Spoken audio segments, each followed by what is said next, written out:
Do you want me to help you cue in? Hello, ladies and gentlemen, and welcome to Factual Fridays. We've got a good one. It's all about the spirituality and pornography and what it does to you. We've got a lot of good things to go over. We'll talk about it. So, if you have had any questions about any of this, hopefully they'll be answered today. So, we'll get into this. And I know it's affected my life majorly. A lot of our generation has been affected by this. And one of them has a very good talking point on exactly what the pornography addictions are about. Like how it starts. Yeah, how it starts, why it starts. It's really good. Yeah, it was something I hadn't really heard of before, but it's something that you brought up. Yeah. But just like from what was it, physiological, psychological standpoint, yes, really has very little to do with sexual deviancy in the beginning. It's like abandonment. It's like people that are on drugs. Right. It's an escape. Right. So it's like you have boredom, you have absentee parents, and that was like talked about a lot as the absentee parents and everything. And so what's there is the computer and its infinite depth of availability. Yes, exactly. And that was like the early days of internet. And we had, it was like 2005, and you had a bunch of different internet sites coming up, and then you had the Ashley Madison thing. And I know, yeah, it's a lot of internet-related things happened. And we've got some couple Jordan Petersons. He's always really good to watch, especially for spirituality side of it. And then we have a couple testimonials, which one of the guys just really wasn't getting it. Yeah, he knew about the addiction and how much money he was spending, but he wasn't getting what else it was doing. Like he was really focused on the materialistic. Yeah. But like, yeah, if it wasn't for that, I'd be spending so much money. And it's like, yeah, but why? Because he was doing some like homosexual things while he's in a straight relationship. Yeah. It's like, let's get down to the root of that. And sometimes it is just because you need that extra stimulus and whatever. Exactly. But it's like, that's like, why are you going that route? Yeah. But no, he was like, no, it's the money. But yeah. All right, let's get into it. I'm gonna look up some stuff while you're doing that. Okay. The first one here is a guru. He's really good. I watch a lot of his stuff. Guru Sad. He said Sadguru. Sadguru. Sadguru.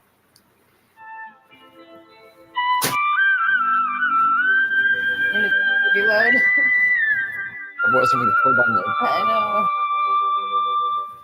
know. I was just talking to somebody who's some kind of an expert on the internet and stuff. I said, what's happening? Because I don't get to see anything except a bit of news and our own work all the time.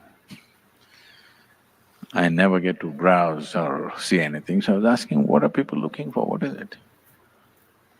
And he's saying it like it's a matter of fact. He's saying, Sadhguru, 70% is only pornography. 70% of the internet traffic is pornography. I don't know if this percentage is correct, but if it's anywhere near that, what's happened to us? When such a powerful medium that we can communicate with the entire world, don't we have anything better to say? Do you know I'm not trying to be moralistic and say this is wrong, that is wrong. Is pornography. But I'm saying, for the first time in the history of humanity, we have this capability that we can say something to the entire world in one shot. Never before this was even imaginable, isn't it? I want you to understand, you've just taken it for granted, your whatever Instagrams and WhatsApps and Twitters and emails, don't take it for granted. This is the first time that we can communicate to every human being on the planet. Is it not important? The highest possibilities get to them. But who would admit it too? That's the problem. Today, the three biggest industries on the planet are, the first, number one industry is arms and armaments. Number two is alcohol and tobacco put together. Number three is pharmaceuticals. This says everything about us. What kind of people we are, isn't it? And on the internet is… It's so true, because speaking on the spirituality side of it all, it's like, you're looking at guns, ammo, and stuff is number one. You said arms dealing. Then you have what do you say was second? I don't know. I was pharmaceuticals is third. So, alcohol and tobacco was second. Together. Right, yeah. So, I mean, if you're really thinking of that, I mean, our spirituality has gone so far down. Yeah, it's not even a list of priorities. When all this other stuff is up top, because people are turning to doctors to fix their issues. Right. Instead of turning to a higher power, to something besides themselves. Right. And even modern day spiritualism is all focused on getting in touch with yourself and finding out where you are connected in the universe. And that's great as a foundation. But then what about those higher teachings? And through those higher teachings and prayer and an actual relationship with a higher being, miracles can happen. Exactly, they can. And like living for the faith and living through faith and living in faith, it's like such a different outcome. It's like such a different way of thinking. It's like it can be hard sometimes, but compared to the materialistic anxiety that you can bring on by not. Yes. Then, it really should be made a priority. Yes, it really should. They do prioritize mental health, but again, without spirituality. But spirituality can solve a lot of that mental health if people let it. Right, it's true. That is the biggest thing that people need to come and take away from any of this. It's like, if you turn your spirituality on the right path, following what you believe, a lot of your problems will go away. It's like, as long as what you believe is on a righteous path and it's backed up by something solid and something moral, I feel that it's just like the rest of it just melts away. You don't have… Exactly. It's like they say, like living in Christ, I guess, is about the same. It's like you just give up all your burdens to that. And, it's like, I may be wretched, but I'm still blessed. It's like a way to think about it. There's a question here on Quora. It says, is it true that 70% of internet traffic is consumed for watching porn? And this is the most relatable answer. This might have been true years ago. Today, I highly doubt it. We binge watch, we stream movies, we're watching YouTube content, we view other playing games, we keep background noise on while studying, we fall asleep to streaming content. Streaming services consume the majority of internet traffic. We spend hours upon hours doing this. In comparison, we'll spend minutes on adult sites, and most of the time is likely spent scanning content to find the right scene to research. Says that streaming services consumes the majority of internet traffic. I don't doubt that. But it's just because that's like webcamming too. That still falls under. Right, I was going to say it's still woven all into that though. Pornography is even the movies. Like I've never seen it, but Game of Thrones, from what I understand, was basically like pornography. There's like a lot of like really graphic scenes and stuff. I wouldn't doubt it because that's what people like. It's like HBO or something, right? Yes. Yeah. So it's like they just found a way to just interweave it into the mainstream. Yeah, they did, so that people will watch it like on prime time. Yeah, and still be exposed and still be stimulated. Exactly. Pornography. We as a generation should not let this opportunity pass. We should not let these sex maniacs, child sellers to dominate this world. How can we allow people who sell children to do dirty things with them to dominate this planet? Tell me, we are allowing them to do it. We don't have to fight them. Everybody thinks we have to fight. No, we have to overwhelm them with positive things.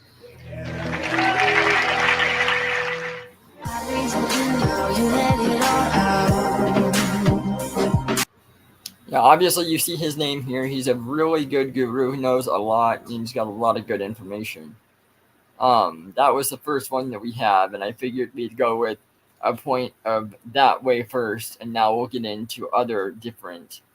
There's some things that I disagree with him on, but it's always good to get different perspectives. Yes, and it is. It's always interesting to hear what a different culture's like beliefs come around to, because I think the main thing that I disagree with him on was the abortion issue.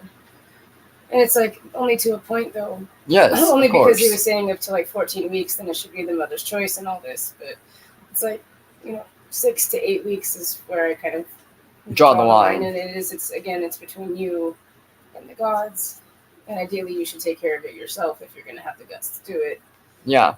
There's plenty of herbs and midwives that will help you through that situation. Exactly. You don't have to let the government in on it. And you don't have to. And it has to be a very hard decision for you. It should not be one. Right. Well, I just don't want it right now. I can't afford it. No, that's not what it's about. Because having a child is very sacred. Right. It's a right that you are given. Right. So you better and see, just because you do make that decision, we also acknowledge that you might not be free from the consequences later on. Yeah, exactly. You have to accept those consequences. Yes. Because this is another life that you are making the decision for. Yeah. This is not just you, well, it's going to inconvenience me, I can't do it. No. This is flat out another life that is trying to come into the world that's relying on you to do that, and what you're doing is you're cutting it out. I did both of mine based out of fear and fear alone. Like I had fear of being controlled, with the first one, with the medical one. And then on the second one, when they said that they wanted to do another surgery, it was like, I'm like, no, I can't do that. I'm going to take care of it myself. I'm not going to let you touch me again. Yeah. And those were both very weak excuses, So exactly. So I have to deal with those consequences now. So again, whatever kind of pain and discomfort and whatever comes with this, I'll take it, because I did that before, But people are just very easily saying, well, yeah, like, I don't want it, I can't do it, it's an inconvenience to me, and just like, so many say it's such an easy decision. It was an easy decision for me. I know, and that's wrong. Yeah, it's like, and you shouldn't celebrate it. No. There's a lot of TikTok saying, oh, I got that post-abortion glow and stuff like that, and it's like straight demonic. Yeah. But it's like off topic anyway. But it's like this guy was talking about. Yeah, for sure. Way to explain how you make me fall down. It ain't the same, it's good right now. All things have changed, I wish you would slow down. What have you learned about porn use amongst young men and how they... All right, ladies and gentlemen, this is what I was talking about. This is a very good one. Pay close attention to what the doctor says and just all the stuff about it. It's really good. We'll talk about it as it goes on, too, when we have stuff to say. Feel about it? So I think porn use is one of the most misunderstood things this is just my opinion, okay? From a clinical perspective, from a psychological perspective, from a neuroscience perspective. So, we've done a lot of work with pornography usage, pornography addicts. So I think the first thing to understand, a lot of interesting stuff came out from our internal research. We're hopefully going to publish a paper on this within the next year or so, but hasn't really been formulated yet. So the first thing that's really interesting is that people who are addicted to pornography oftentimes get exposed at a very, very young age. We're talking about first exposure to pornography like prepubescent most of the time. Second thing is that pornography usage has nothing to do with sexual perversion. So a lot of people will think if someone is really, really addicted to pornography, they must be like really horny or like depraved in some way or things like that.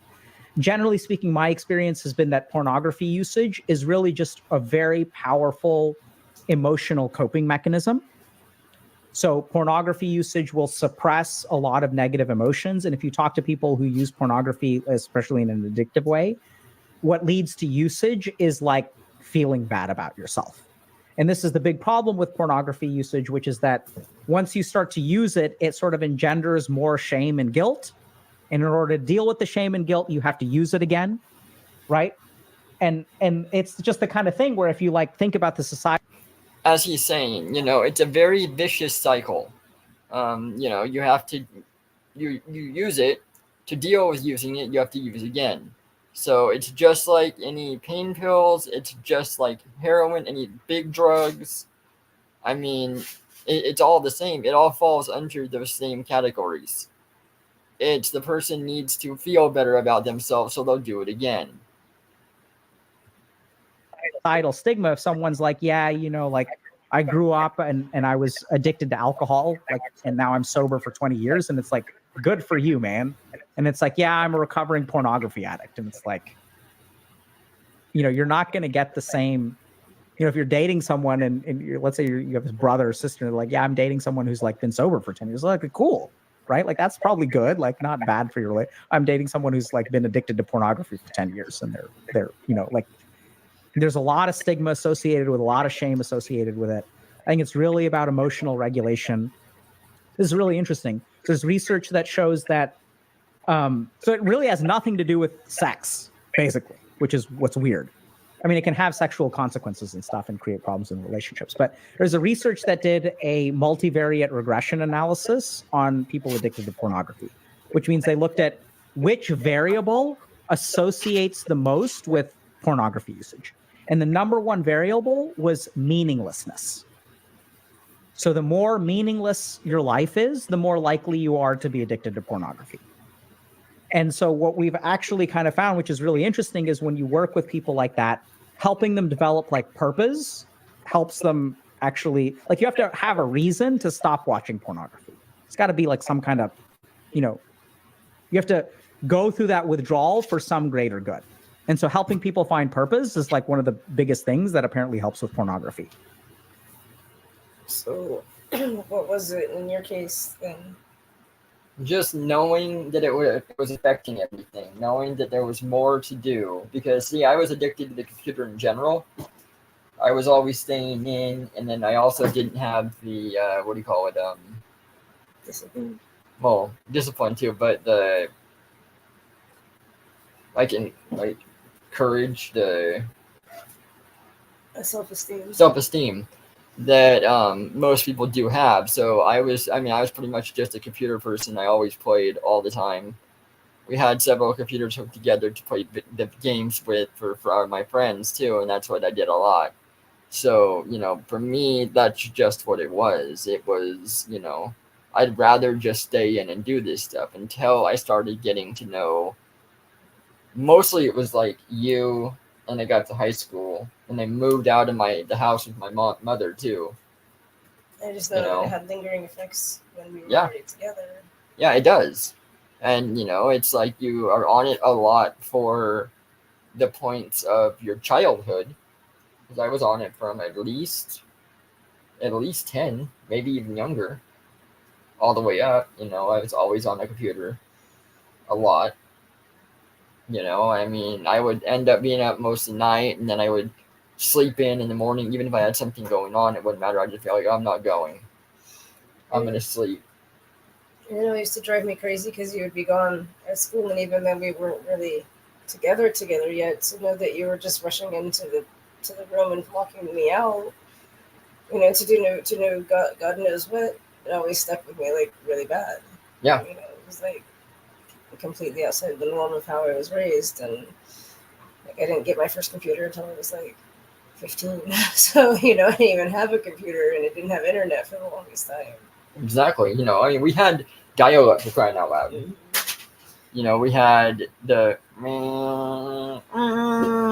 sound. But even then, you know, it spurred a lot of like insecurities, and it's like made me wonder what we were together, you know, and it lasted into a relationship. Yeah, it did. I just want to know what's different now compared to what then. Now it's that I have a life. You know, you brought the encouragement back into me. I mean, you started it right away. You know, the fact that I have a purpose, I have more than that stuff. Yeah, it's like they really didn't instill a lot in you as far as discipline and drive you want. No, I didn't. Like I said, the computer and the internet was my life. And you have animals in your life, and you know you have to have something. You know, have something greater. Right. What do you think it says that porn use doesn't seem to be actually that massive of a sexual trigger? It doesn't seem to be triggered all that much by it's triggered by things outside of sex in a way. It's triggered by life circumstances, meaninglessness. Yeah. So I think this comes down to the neurochemistry. So if we think about addictions, why do we get addicted to stuff? Because of the effect it has on our brain. And so if we think about from an evolutionary standpoint, there are a couple of different things that will suppress our negative emotions and will also give us like a rush of like, let's say, euphoric neurotransmitters. So orgasm is one of these things. So why does orgasm feel really good? Because it's required for the procreation of the species, right? So evolutionarily, when orgasm feels really good, we're going to have more sex, and that'll result in the continuation of the human race. The interesting thing is, if you look at actually ancient yogic literature as well, they say that there's this, state of bliss called samadhi, which is sort of the purpose of meditation. And there are a couple of interesting ways that you can get temporary samadhi, and orgasm is one of them.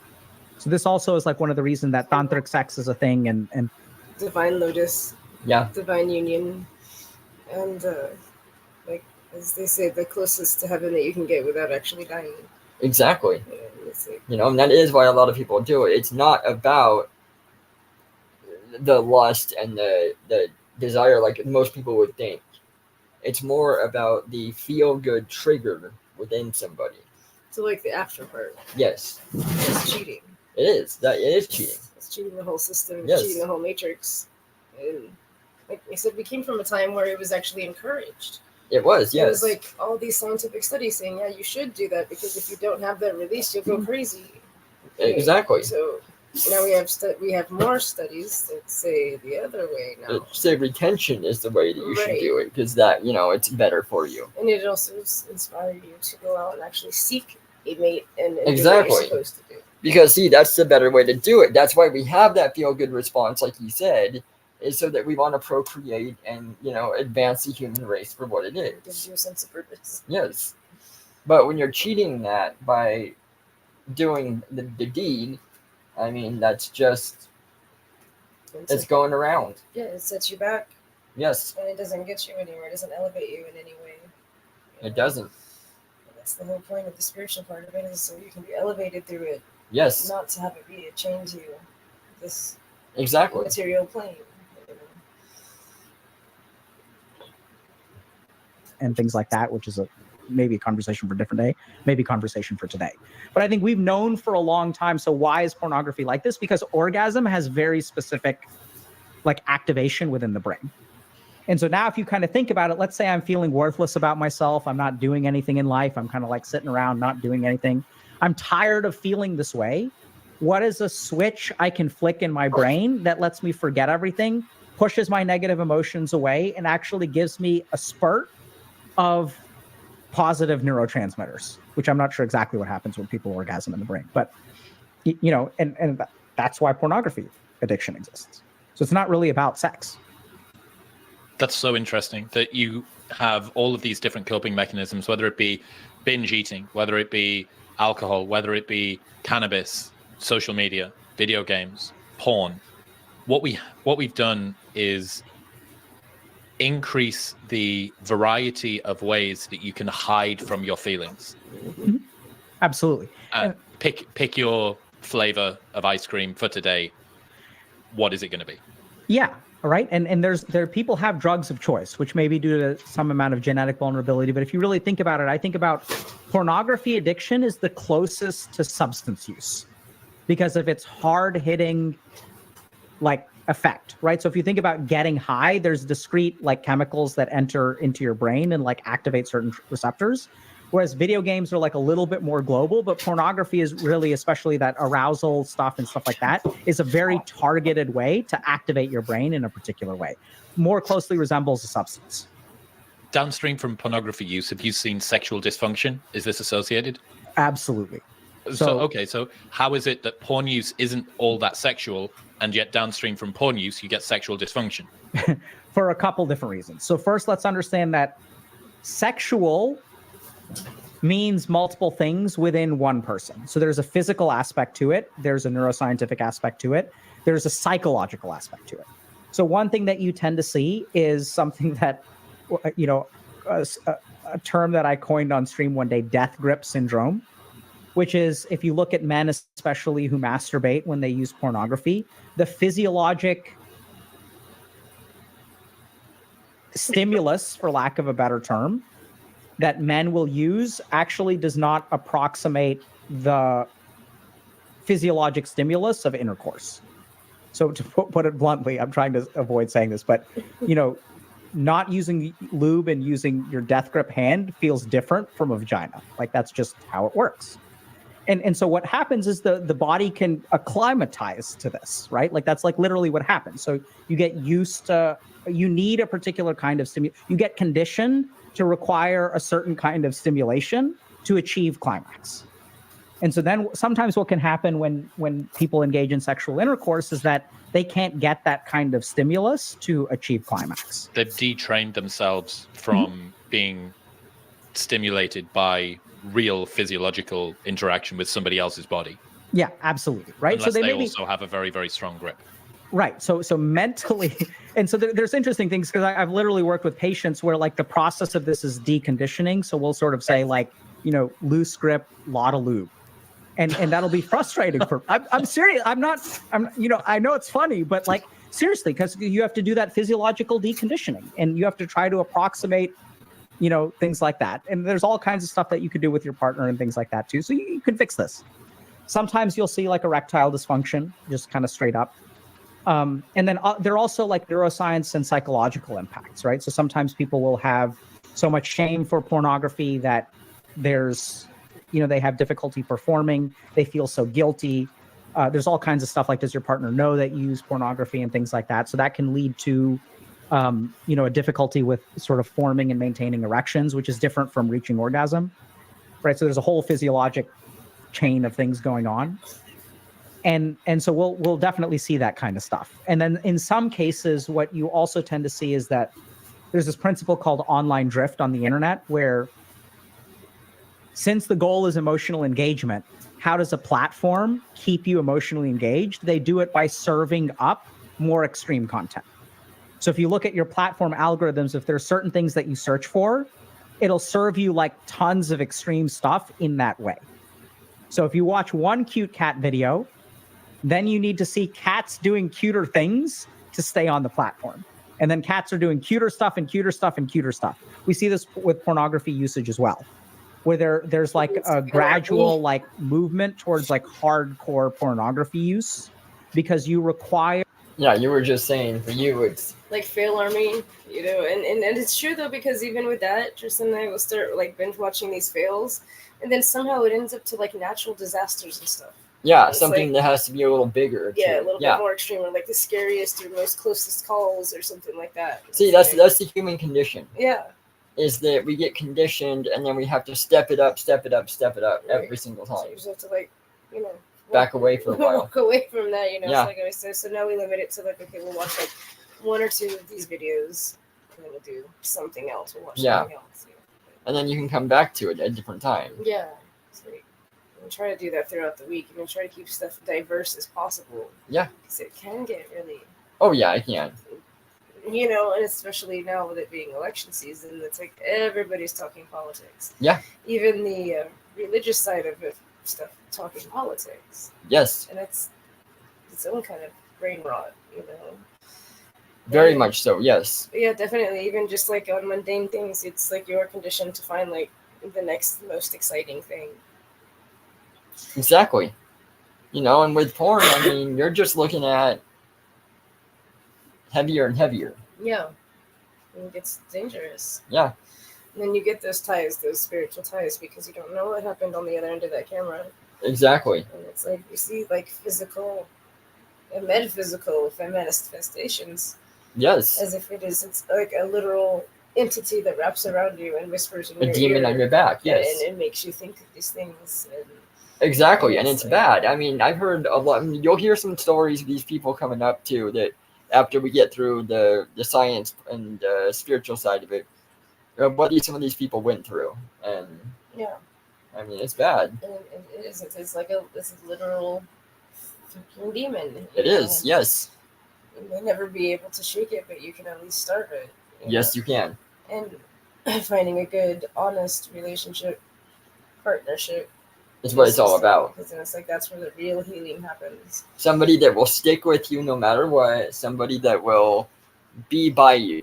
And even if you've done things that you're not proud of, they'll still help you get through it. As long as you're willing to yes, be righteous and go forward and make those efforts, then there's no reason that people should give up on other people like that. Exactly. It's like, it's not a question I had now, and it's like, I'll do anything that I can to help you get through it. Yeah. And a lot of that is through intimacy in all kinds of different ways. Oh yeah, because honestly, people have such screwed up relationships that they don't want to get physical with each other. They grow into this not wanting to do it. We've seen several relationships ourselves like this. Yeah. Where they sleep in separate rooms, Yeah. they start doing, they resent each other, and it's like that does nobody any good. No, it just causes way more problems individually, and it's like the intimacy itself, it's not just sex, No. It's like, what about curling up with each other and watching a movie? Contact. It's like anytime I ever hear about a guy that's even taken pictures of other girls or even thought about it, it's because he says that his woman in his life is not being like intimate, not touching, not kissing, not hugging, not For sure. engaging. It's not about the sex even then. I mean, that's what it comes down to, and people don't understand that. They're like, well, I don't do this with my husband because we don't like it, but at the same time, they don't understand that that's going to affect a lot more than just that point. Right. It's going to affect them in the long run. They might be going elsewhere. Right. You don't know. I mean, that's just the way it goes. It's like you have to negotiate and you have to be be honest with each other. Right. It's like within the confines of some sort of structured rules in a marriage. Yes. There's no reason that you shouldn't be able to be intimate and like explore that and be comfortable with that. Exactly. I don't understand the people that have open relationships. No. Or like polyamorous relationships. I know. It's like that. It's all well and good and maybe pleasurable for them, but mentally and emotionally and spiritually, it can't possibly be good. No, it's not. It's not good at all. Any of that. The one-on-one is what the human craves. Right. It's that. And maybe it is in nature. Again, maybe it is in nature to be a polygamist or polyamorous. Maybe. I'm not really sure. But again, are we not supposed to? Were we not given rules to ascend higher? Of course. So because we are human, we have the ability to step higher than our base instincts. Yes. And to make something fantastic of it. You okay? What? You okay? Yeah.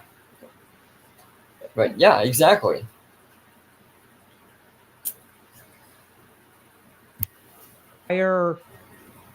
More stimulus to your eyes and ears and things like that to get that same level of arousal. And if you do that, and if you require that really high level of stimulus of just like more, brighter, bigger, whatever. And then if you have sexual relations with a regular human being, like the stimulus is just different. Yeah, if you're not able to recreate the zero gravity acrobatics that you've just seen on porn. Yeah, Mary Harrington calls that the law of fap entropy, which is whatever you start out wanking to will get progressively more intense over time. Beautiful. Yeah. It's her second law of pornodynamics, I think, actually. I really like the introduction of the framing in the story that you tell yourself around your porn use is massively contributing to what is going to happen out the other side of it. And I think that, again, what would this be like if it was easier? There is a trend online at the moment that demonizes porn use. And it's because there is a non-zero number of people for whom porn use is destructive and can't control it.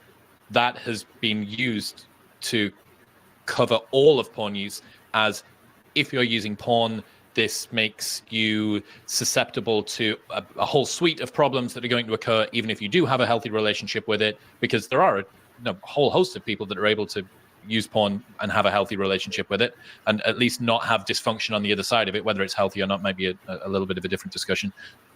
But for the people who see their porn use as something which is worthy of shame, which is worthy of guilt, which is worthy of making them feel like less of a man, less of a appropriate partner, I can guarantee that you are somebody who does have a problem with porn use. Porn use is not good for you if that is the story that you tell yourself about your porn use. And it's so recursive and self-reinforcing. It's brutal. Yeah, absolutely. I think that, it's interesting because when people sort of demonize porn use, I think I'm seeing this trend more and more where if I have a problem with something, our society is moving more and more towards that thing needs to go away, as opposed to I need to get better at handling it. And so the really scary cycle that I see is that the more that we... Now, I fully agree with him on this. Our society is, it's like, if I don't see it, it doesn't exist. Right. Like, turning an eye, and that's not necessarily the way to do it. And they're also, they're saying that if it's like, if I don't agree with it, it's like cancel culture, though. Yeah. It's like they say then it should exist, and I can't really say that I disagree. But, like, erotica and erotic scripture has been around for thousands of years. Yes. It's just that it was a game held in a much more sacred regard. It was like you waited until you were 16 to 19, exactly, and you studied it, and it was more of a study guide on how you were then going to bring that into the world and use it for marriage or whatever. Exactly. Because there are some people that can use it and be okay. Right. You just have to have a reasoning behind it. Yes. It can't just be an escape. It can't just be... No. And that's what 2/3 of the people use it for, is the escape. Right.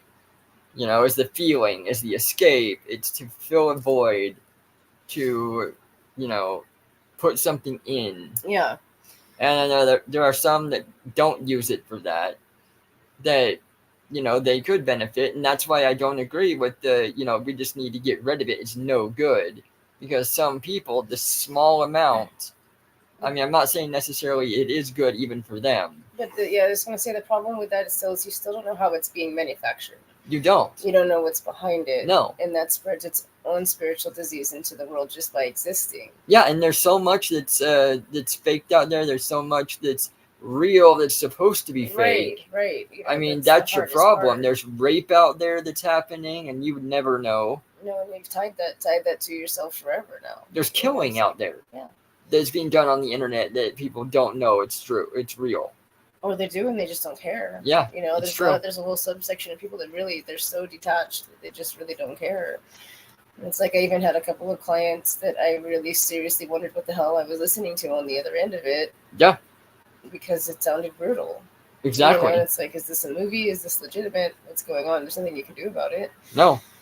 It's like totally anonymous, Yeah, you don't know who they really are. You don't even know where they are at that. There was the guy that was cutting off people's feet and displaying them in his shed. Yeah. It's like that was like all back east somewhere. He was exactly. A well-respected person, So it's like, I think he was like a dentist or something. I can't remember, but I was like, nobody expected that, They did not at all.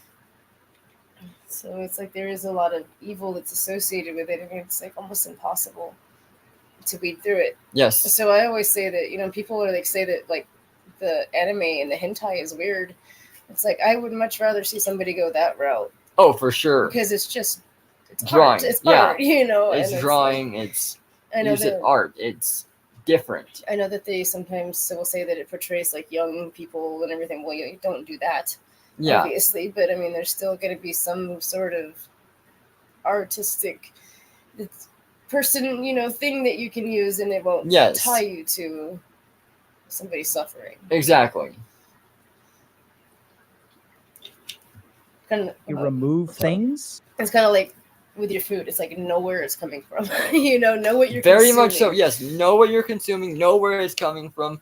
Know the drugs going into it. Yeah. And then it's like, then maybe we'll be okay, go into it with the right mindset, like knowledge and spirituality, and not just to cheat and get that feel good feeling. Yes, because you didn't earn that, All right, good. Got a minute left on this one. The less tolerant we become, and then smaller and smaller things can set us off.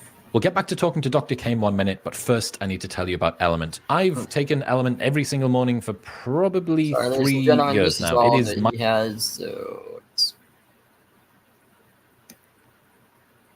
With regard to sexuality, you said that it is a good question to ask yourself. Who is in control? Well, yeah.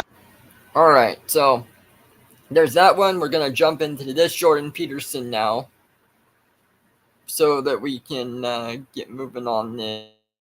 Still talk if there's points, so let's get on. That's the question, isn't it? You know, if you're masturbating to pornography and the consequence of that is an immediate influx of guilt, then you have to ask yourself who's in control. And that's a real control. That's what terrified me about developing some psychoanalytic acumen, because once you realize that you're a house that many spirits can and do inhabit, and that many of them aren't you, and that many of them aren't working towards the purposes you might want yourself to be working to, and that's the realization of the myth that you're embodying from the Jungian perspective. It's a very, very serious question. The fundamental human myth is Cain versus Abel. And so who are you? Are you Cain or Abel? Well, the answer is you're both. And then the question is, well, who's got the upper hand? And then the next question is, who do you want to have the upper hand? Is it God and Abel or Satan and Cain? And that's a question that's just as germane to non-believers as it is to believers. And isn't that remarkable and appalling and overwhelming and terrifying all at the same time, if you have any sense of what it means? So if your behavior is embarrassing you, well, there's only 2 possibilities, isn't there? You shouldn't be so embarrassed. And I suppose the voice that says yes to all expression of human sexuality would say that your guilt and shame is merely the detrimental hangover of an oppressive patriarchy that's judgmental in its attitudes towards sexuality. Well, yeah, well, what would you use judgment to differentiate if it isn't sexuality? So I don't think that argument goes anywhere. You have to consult your own conscience. Like, I know the conscience can become an oppressive force on its own. That's the indwelling of the great tyrant, you know, and Freud made much of that, a too oppressive superego. And I've certainly seen clients whose expression of healthy sexuality was inhibited by a too rigid superego. That can definitely happen. But that doesn't mean that all guilt about all forms of sexual expression constitutes a superego run amok. I mean, it doesn't take a genius to figure out that there was some relationship between the sexual revolution of the 1960s, which, according to Randy Thornhill, by the way, who's perhaps the world's top biological thinker on this. Yes, Dr. Avatin and I here were talking about this earlier. Our parents' generation, the generation of, you know, the divorce, when it really started, how it was normal to divorce. It was normal to just move from guy to guy. And he was just talking about it, the 60s, the sexual revolution. Yeah. That's kind of where it started, this free love, this whole thing. And it's like our parents then got this, well, yeah, I can get married, but I'll just get a divorce. Yeah. I mean, it's no big deal. When in the act of like Christianity or any of those, it really is a big deal. Yeah. It's supposed to be the sanctum between you and your partner. Right. Like, I mean, hell, even down to like the most pagan of yeah, exactly. You get that, you know. You know, it's a big thing. So, I mean, that being started really screwed a lot of people up. Yeah, it did, and it's like you saw it even a couple thousand years ago in Greece. Yes. Sexual liberation. You always see this big sexual liberation, and then there's like no nuclear families, and it's like they break down. There's like all these different genders things, you know, and it fucks you up. It really does. for a lot of the subsequent generations who just want to kind of get stuff back to like a reasonable norm. It's like, but we're looked at as like prudes now, you know. So yeah, the nuclear family's going away. You mean, but look how many narcissistic, like clinically narcissistic people came from this generation. A lot. Yeah. I mean, you know, a lot of kids are separating from their parents because it's just too toxic to stay. Yeah. Because for whatever reason, our generation pulled from that. We said no. That is not the way to live. No, I understand that it's kind of like a trend now, but when we did it, we didn't even have any internet. You know, it was just something that, again, we biologically felt. It was We like, knew. we want to leave the door open for you, but you're going to have to meet us halfway. And when they wouldn't even meet us halfway, you know, That door closed fast. so It was like, no. You know, it's like I mean, I would still be open if she went through the right channels and did and show, Yes, you know, for sure. I would still be open to that. But no, the toxicity, there's no reason you have to deal with it. It's just Exactly. not worth your peace of mind. No, it's not. It really isn't. It's much nicer now just having our family. Yeah, you know, and we have my dad right, and which is stepmom. good. You know, and It's like hard. Like right now, it's really hard because I have no females or anything. I know. Nobody on my side. But you know, it's just not worth. It's not worth the toxicity that came with it. I always had to worry about what I was doing wrong. Yes. You know, and so even when I was totally accountable and I said, yeah, okay, I did those things wrong, laid myself on the altar of shame and said, this is what I've done, and you know, I'm not going to do those things anymore, and proved it by not doing those things anymore. I thought that shit would get fixed. I thought exactly. I could heal it, and it didn't. So what can you do, right? Not much, no. This particular topic, Thornhill believed that the liberalism of the 60s was a consequence, at least in part, and in large part, I should say, of the hygienic revolution of the previous 6 decades and more that enabled us to reduce the impact, at least in the West, of infectious diseases. And because we were much less prone to the transmission and receipt of infectious diseases, we could afford to be more liberal by the 1960s. So we got more sexually liberal. And what happened? AIDS. Yep. And I say that without prejudice. And what's the most effective means of facilitating the reproduction of a deadly virulent agent and its propagation through the population? As a side note, that's unrestrained sexual behavior. Go ahead. As a side note, just as a conspiracy theorist, I think that it was government induced. Implanted, yes, for sure. With the free love of the 60s, you know. Well, yeah, because they knew that people fall for that type of thing. And so if they implant it, then they get full control. Yeah. It's like liquor to the Native Americans, or when they introduced... Or the late... Okay. Yeah, or the latest thing. Or, right? Yeah, all these... All that stuff that's just literally designed to pull you away from family. Yeah. To pull you away from normal procreation. And one of our virtues of not is to never stray from normal procreation. Exactly. That was written before the commandments. Yeah. So, yeah. It's the government. It is. And so that would be a multitude of partners. So sexual shame is there for a reason, and it's not a trivial reason. And it's not just going to go away because we may wave the magic wand and make the patriarchal oppressor vanish. And that's not going to happen either, by the way. So if you're ashamed about your sexual behavior, then you have to ask yourself, is the shame wrong or is the sexual behavior wrong? And I'm asking you, I'm not judging your behavior, because what the hell do I know about you? And I have enough trouble with my own behavior. So, you know, this is on you. Is your shame what you should be? Exactly. Those questions are not to judge. You know, it's what you should really be asking yourself with most things in life. Yeah, I mean, if you don't feel shame, and it does actually really truly empowers you, and and that's great. And that's obviously a spiritual tool. For yes. You. But it's just. But if you feel guilty about doing it in the first place, you probably shouldn't be doing it. Right. It's what I always say. If it's something you would not share with the ones that you love, like intimate partners. Yes. If it's something you wouldn't share with them, it's like, again, it's probably not something you should be doing. No. You know, so it's like, do you have his headphones on? Yeah. Put your headphones on. We'll say it.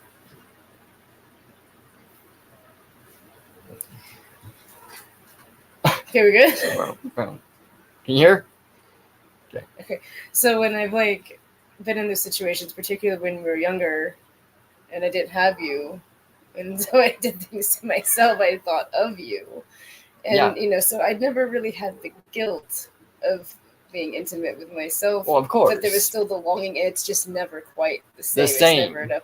And then it's like I still realize that it still takes you away from that. And it's like you should save that so you have more of a powerhouse, you know, coming together. But yeah, I don't recall really feeling any guilt about it. But it's a little bit different, I think, for us as well. Yeah, because I used to work and I was traveling all over California for a while. Right, and it was really hard. Yeah, so I would be gone. Yeah. I mean, 4 days out of the week. Yeah, we were really young and we were just married, you know, and it was like, but it's like, I think because we already said we had like a soul connection. Yeah, that kind of helps, you know. But it's just like not the same, you know. So yeah, and with me, I never had the time. Because I was working nights. Working nights is way different than working days. Right. Because working nights, you pretty much get up, go to work, come back, and crash. And then you're out all day until night. You just do it all over. I don't know why it's so different. Because it's not your normal circadian rhythm. Yeah, like during the day, it seems like you have so much more time to sit there and be. Right. But it was like I would go to work, go back to the hotel, watch maybe a little TV, get down from the night, right? Have breakfast, and then I would be out. And most generally, I was out till like 5 o'clock at night again. And so, like, complete disconnect and lack of intimacy because you were completely burning yourself out in another way. Yeah, you know, and overstimulating your mind in another way. That's like not good. You know, it's well, exactly. So, like even like I said, even I learned that, you know, it's like it's much more powerful to wait and come together. Yes. And it needs to be a part of your like regular life, even if it's not completely sexual. Like I said, just even being together alleviates a hell of a lot of it, a lot of that burden. Laying with each other, you know, at nighttime, the heart holding regulation, each other. Yes. Yeah. I know so many people don't sleep together in the same bed, and they say it's because of their backs. Or, you know, they say, you know, I can't stand my partner snoring. Right. I can't. But I'm sorry, get over some things. Yeah. Find a way to be with your partner. As long as it's not like a serious medical condition. Yes. That's like detrimental to you, then I say, yeah, you know, suffer a little bit. Exactly. I mean, the heart regulation, that's like totally unparalleled. Well, because like if somebody has like bad sleep apnea or something, and you start sleeping with them, that could regulate it to where they don't get it anymore. Right. Because you're together. Right, exactly. I don't think they understand, like, we come in pairs, and we were meant to come in pairs. Exactly. And we operate so much better as a pair. Yes. And it's like that pair becomes one when you're, like, unified like that. And it's, like, so much easier on your mental health and your physiological health. And like you said, like, I don't even, like, have asthma anymore. I know. You know? I mean, it's, like, the health benefits. I don't know. It's crazy. But yeah, definitely getting back to what he was talking about with the guilt. Yeah, guilt and shame is a way of telling you that you're doing something against the gods. It is. It very much so is. Yes. And it's like I just kind of, like I said, I didn't really feel guilt or shame, but I just felt bad. It was just like, oh, I was kind of wasted, you know? Yes. So, yeah. Be dispensing with, or the behavior. And, you know, it might be a little of column A and a little of column B, because life is never simple. But if you don't feel ennobled by your porn-related masturbation, then perhaps that means it's of questionable utility. I certainly don't see it as a stabilizing social force. I don't see it as something people do in public and brag about. And I know that sexual behavior is private and should remain that way, but you get what I'm driving at. So, look, I think people shouldn't lie, especially to themselves. And I think repeatedly engaging in a behavior that you judge yourself to be morally reprehensible is a form of performative contradiction, which is the acting out of a lie. And I suspect you know that, or you wouldn't be asking the question. And so, you know, what should you do with pornography? Well, you know the answer to that, and so does everybody else. Everyone knows it's not good. It's not good for those who produce it. It's not good for those who participate wittingly or unwittingly, because there's plenty of them in its production. Yeah. It's not good for its consumers, or certainly not the highest good. And what's the highest good? Sexuality incorporated within functional, intimate relationship, bound by vows of mutual celibacy. And we all know that too. That stabilizes our families. It stabilizes our societies. It stabilizes our psyches.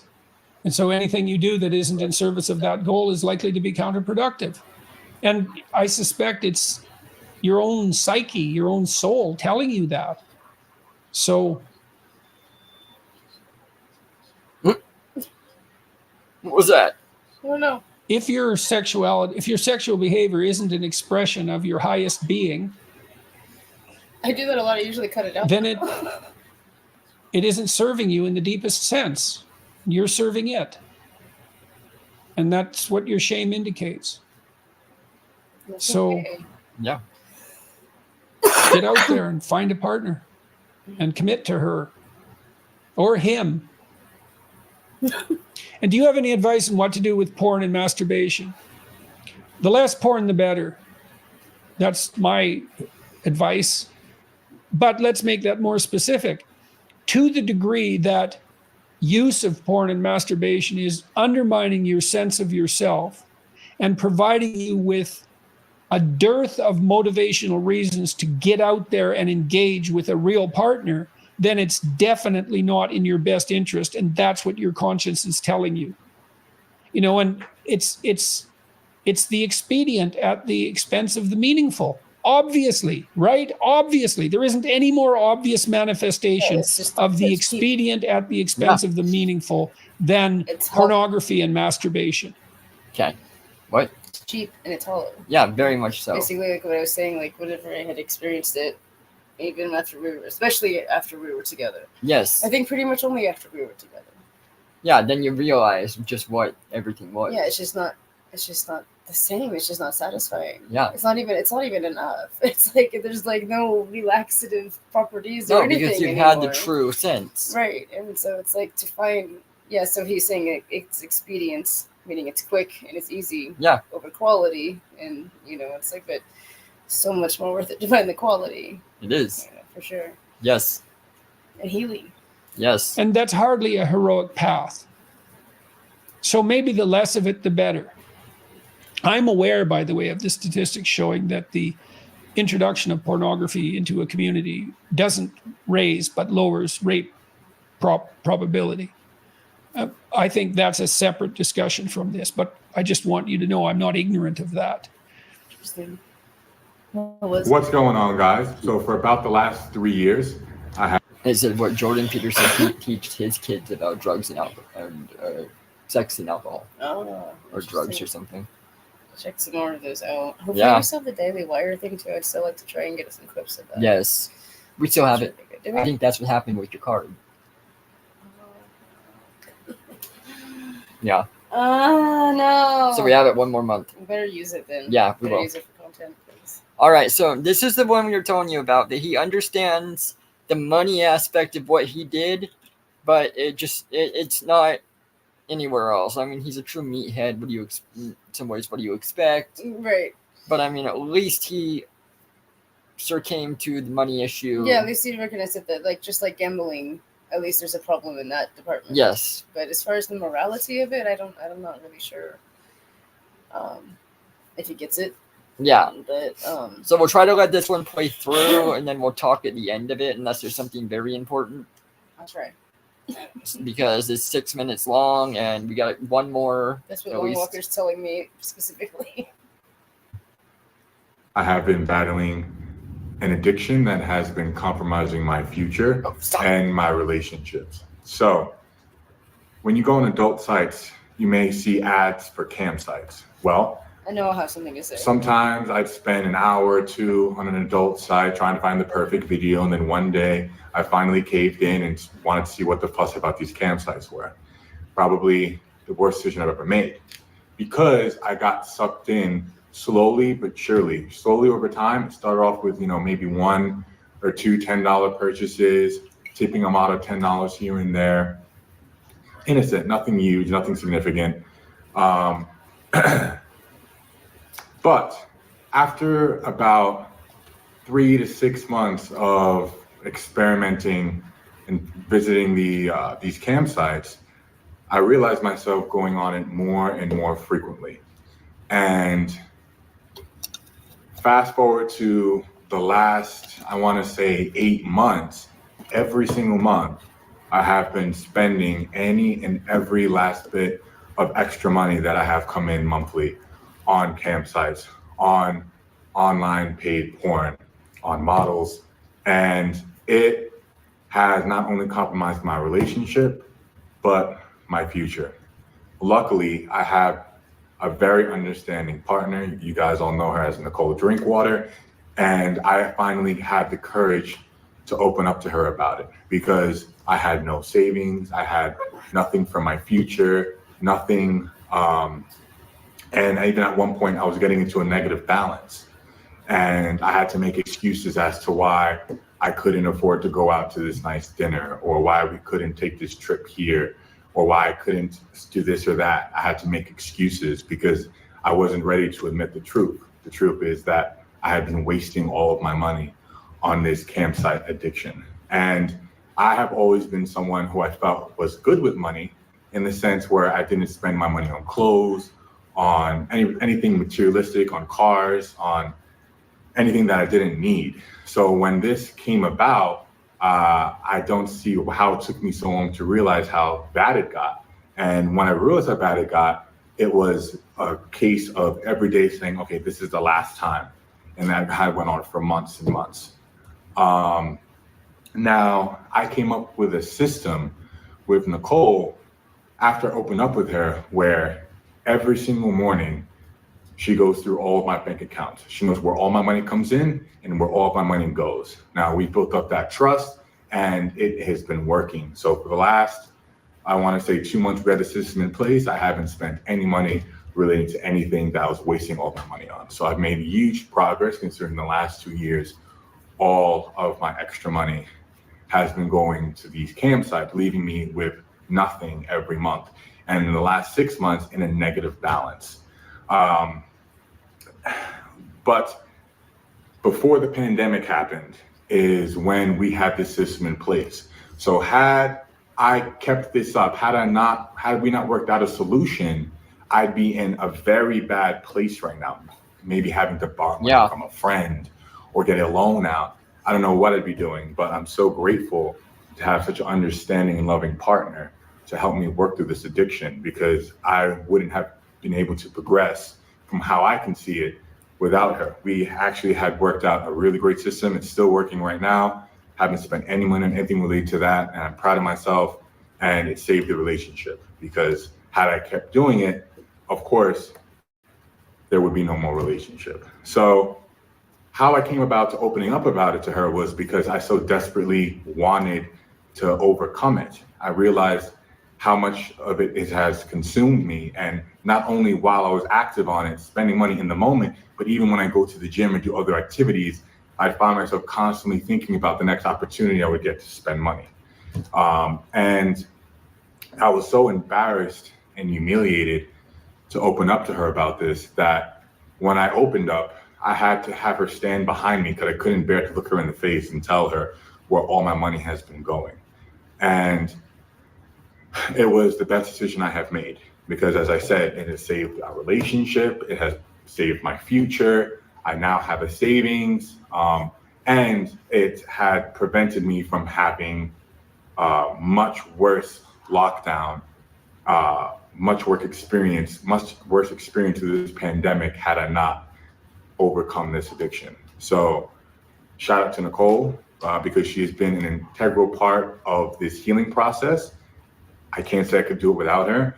And the message of this video is, of course, the first step is admitting you have an addiction. I think that's common knowledge. But for me, what made the biggest difference was opening up to someone who I really loved and trusted.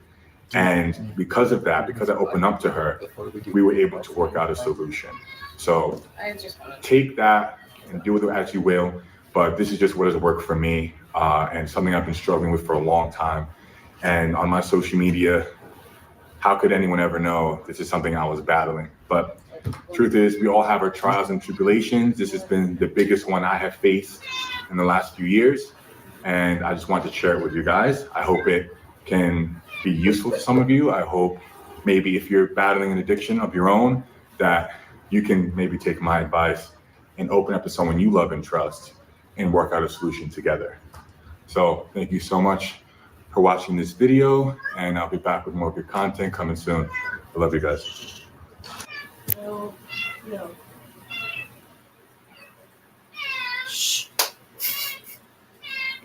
All right, so before we go on to this one, I just wanted to touch on that one. Now, as far as the money aspect goes, I got lucky, and most of the stuff that I dealt with was all free stuff. Because it wasn't the cams, it was just the actual porn. So until you were tracking me. Yeah. And then you still couldn't get it to work. But so for the most part, I didn't have that issue. You know, it's just for mostly for me, it's spiritual. Now, when we were on narcotics, on the other hand, that was a hell of a thing for money. Yeah, same concept. Yeah, just to get you through. Yeah, just like, stacks up really quickly. So any of these addictions can be very costly on many aspects. Right, for sure. And like, yeah, his biggest mistake was going to the cams because it's so personal.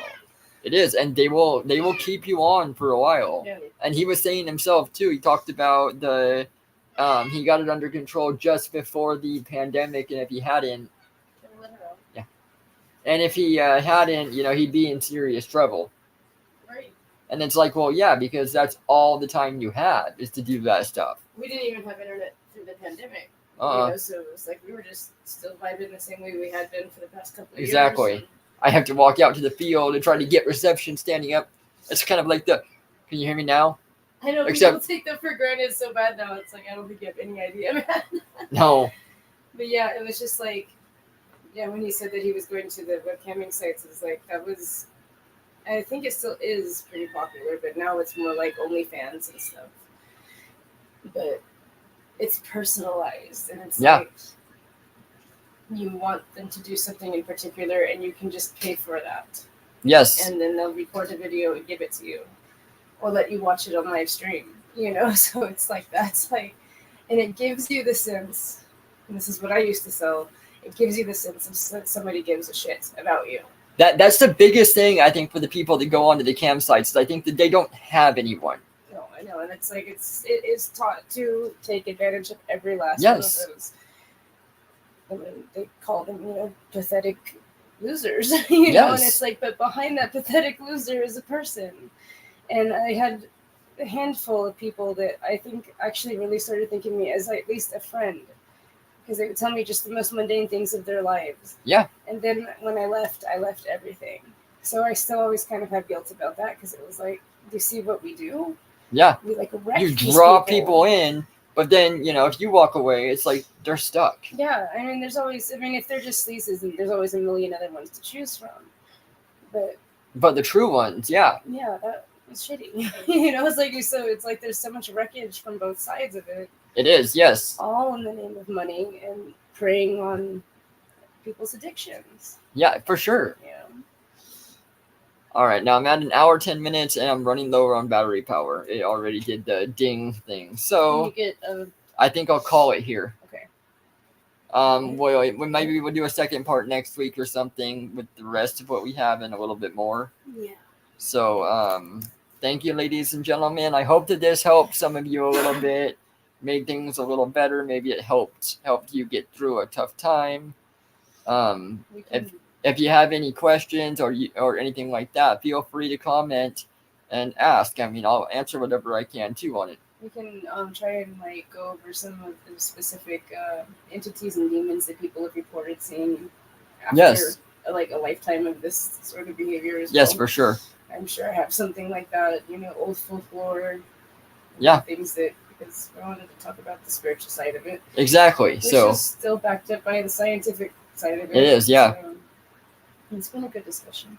It has. That's been a really good live stream. Yeah. You know, I want to get this out more for more people, because I know there's a lot of people suffering with this, and a lot of people don't want to say anything. Now, you need to get it out there. You need to talk to somebody about it, and it's best, you know, if you come here, that's fine. We'll talk. Yeah. It's like, we have knowledge available to us, and experience as well. We're not just coming from some, like, outsider's place. It's like stuff we've actually experienced. Of course. So it's like just trying to stand humbly and righteous and be available. Yeah, I mean, we here also, we've got drug and alcohol addiction here. Mm-hmm. I mean, narcissistic parenting and narcissistic parents cycles. I mean, if any of you need help, let us know. Reach out, comment. We'll be around, and I'll answer as many questions as I can. Might take me a day or two to get back to you if I'm in the middle of doing something, but I will get back to you. You'll either write a comment back or do a video. Yes. So, all right. Thank you, ladies and gentlemen. Namaste. Good job. And good night. Good night, all. You want to pee up here? We're still on.